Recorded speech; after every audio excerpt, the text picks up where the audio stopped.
Hi, I'm Sarah Green. I'm talking today with Denise Lee Yohn, author of What Great Brands Do. Denise, thanks so much for coming in today. I'm so glad to be here. So let's talk a little bit about a section of the book where you say that great brands do not chase trends. Is there an example that kind of shows what you mean by that? Yeah, I'll share about Chipotle Mexican Grill because I think they do a great job of not just not following a trend, but actually challenging a trend. So back in the early 90s, when the U.S. was undergoing the recessionary period, many of the other fast food chains were focusing on lowering their prices. That's when Taco Bell came out with their 59, 79, 99-cent menu. And so everyone was kind of following their lead, lowering prices, going for cheaper food, lots of quantity of food. Steve Ells, who founded Chipotle Mexican Grill, decided he wanted to do things differently. He really saw an opportunity to challenge that trend and offer a higher quality Mexican fare. So he ended up creating Chipotle Mexican Grill that offered higher quality ingredients made fresh right in front of you in an environment and a restaurant experience that was several steps above fast food and really changed the fast food landscape.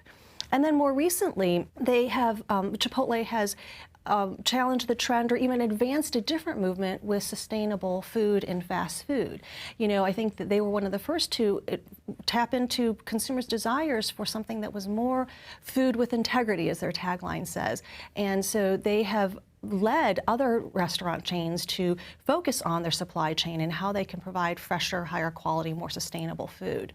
So are there techniques that companies can use to kind of strike the right balance between being trendy and changing the trends? I'll talk about two. One is scanning and the other is listening. So scanning, I think that many companies do some sort of like trend following or trend analysis, kind of practice.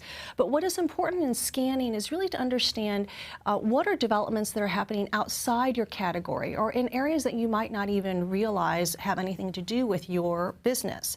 For example, in the rental car business, I'm sure that the Hertz and the Avises of the world keep tabs on things that are going on in the transportation world, maybe not so much in the digital and mobile world, and that's how a brand like Uber or even like the Car2Go and the Zipcars came in and was able to take some business away from them because they anticipated something that was on the horizon for consumers. So one technique is to scan, but to scan different sources and different categories and different areas outside or out of your own business. The second is listening.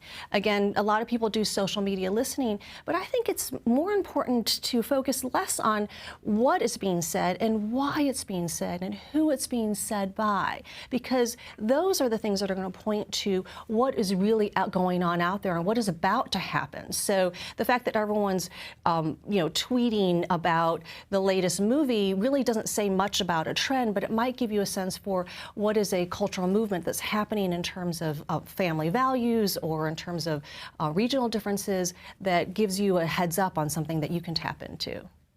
So how do you diagnose if you've made the right bet? If you have, say, looked at some different options, how do you know that what you've chosen is going to work? Yeah, I think the biggest filter or the best filter is really your brand identity.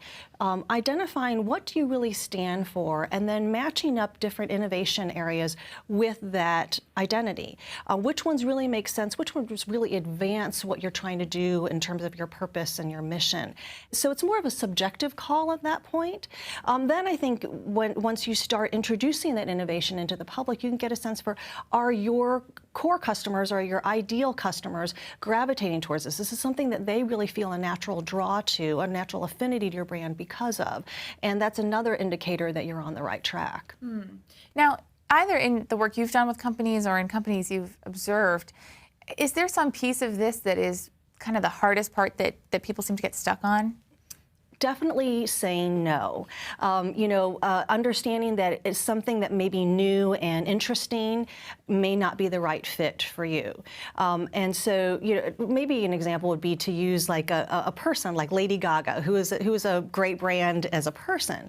And I think that she's made deliberate choices to not do certain things, whether it be to not engage certain media, not engage certain target audiences, because she stands for something very clearly and is and wants to stay true to her identity. So it's less about chasing any particular opportunity and really saying what fits for me and what's right with my values. Denise, thank you for coming in and talking with us today. Thank you.